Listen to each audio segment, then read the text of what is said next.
What is going on, friends, and welcome back to the Minecraft Hub channel. As you can see, a lot of things are changing in Minecraft. One of those things, as you've probably noticed, is I got my Migrator cape.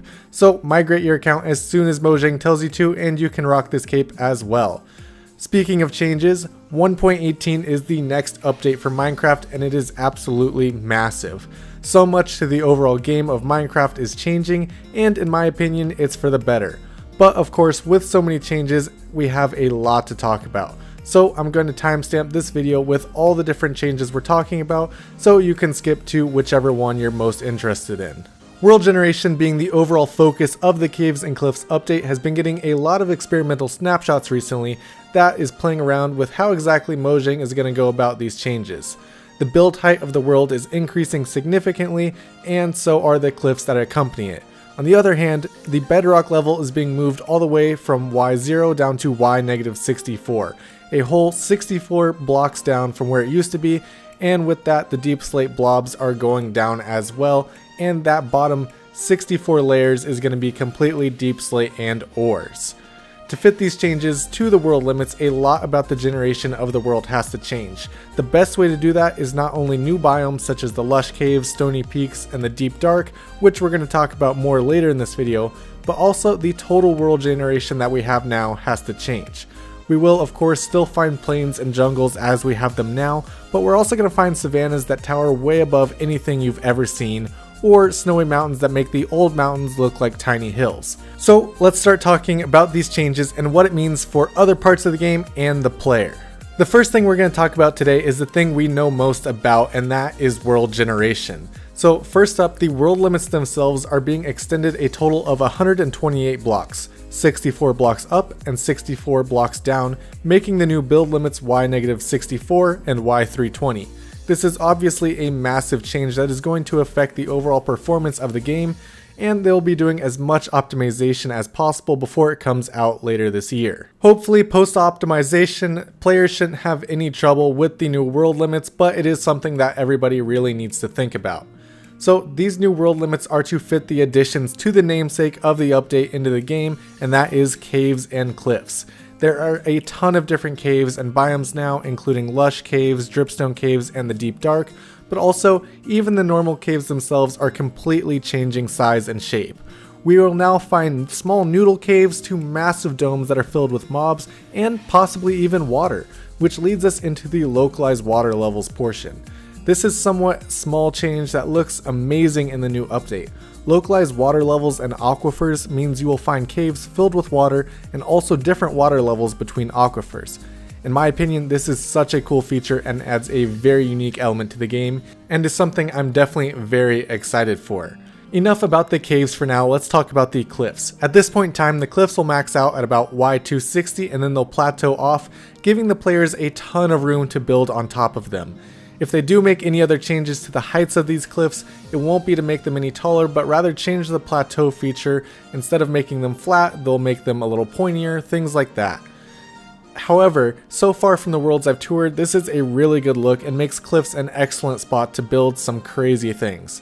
To fit these new cliffs, the overall land has to change as well. This means that the regular land we know now is going to be slightly different in the new update. Even beaches have gotten some massive changes.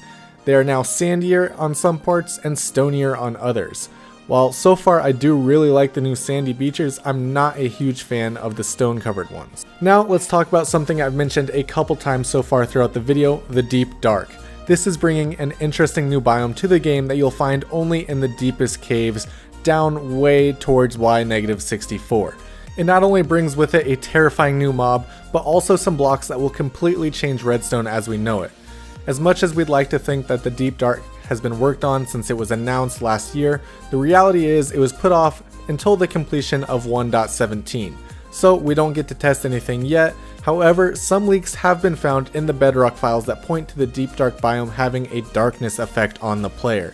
This will be very interesting and would make it much harder to see in the overall biome of the deep dark. This would make a lot of sense and make things very interesting while exploring.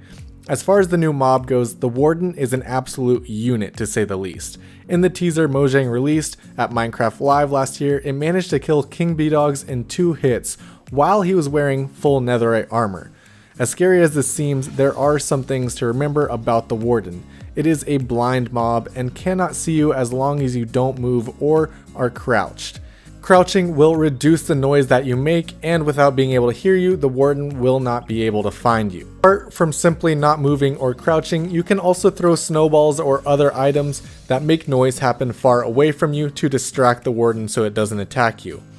And also, something we have to think about as well is the Warden will not have a drop. This has been repeated a lot of times by King B-Dogs, and he has even gone so far as to point out that the only drop he is willing to give the Warden is a poisonous potato.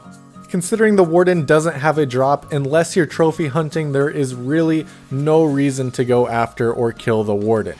However, also in that teaser, there was a room featured, and it looked very similar to a mob spawning room, but it contained chests and barrels that might have incredible loot.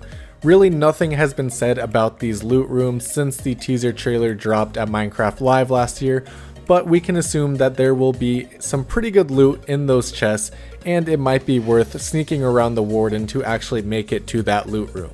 Whether or not Mojang has some major surprises for us with that loot room is yet to be seen, but hopefully in the coming months we will figure out what exactly is going to be in those chests. The last thing in the Deep Dark we need to talk about is the Sculk Sensors, also known as Wireless Redstone. This is the block that will change redstone forever by giving the players the ability to make wireless redstone. This will definitely be an incredible feature to watch the tech players use and see what they can create. With the Sculk Sensor, there are a few other Sculk related blocks that we don't know too much about yet. The Sculk growth will spread like grass, but other than that we know nothing about Sculks yet. Hopefully we see them in a snapshot very soon. The last thing we will talk about today is the changes to mob spawning mechanics. Of course, with a huge world generation update like this, the way that mob spawn has to be adjusted as well. However, to go about this is very complicated, and they're still working on the exact how it will change. One major feature that they've put in the experimental snapshots so far is that mobs will now only spawn at light level 0 instead of 7. This is a huge change and great addition for builders. Now, less light sources have to be accounted for in builds, which gives builders a lot more freedom. Because of this change, however, the developers were seeing a lot of groupings of mobs, especially in caves. This means that while it is easier to prevent mobs, when you find them there will be a lot. They briefly changed the mechanics so that mobs spawned at the same rates no matter what Y level you were at, but it didn't go over great with the community, so they changed it back and tabled the topic for when they had more time to focus on it. Given the positive feedback on the light level mechanic change itself, I do not believe that they will change this at all. Mojang has done an amazing job of working with the community so far, and they frequently ask for feedback, especially on Twitter, Reddit, and their own website. We can be assured that they won't add or take anything away without talking with the community about it first. Overall, there are whole lists of minor world generation changes that they have made between snapshots, so they are working so hard in order to put in the best update possible. I believe we can expect this update around December, but it is really dependent on how development goes in the coming months. They will continue to release snapshots each week or when they have new changes. But other than that, we really just have to wait and see how development goes before we get anything for certain. Because of his recent tweets, I'm hopeful that we will see some Deep Dark snapshots within the next month or so. I really think that King B-Dogs is close on putting out something for us to at least test with the new snapshot. That is all that we have for you guys today. Thank you guys so much for watching. If you enjoyed this video, be sure to drop a like on it. And if you're new to our channel, hit that subscribe button as well. And I'll see you guys in the next video. Peace out.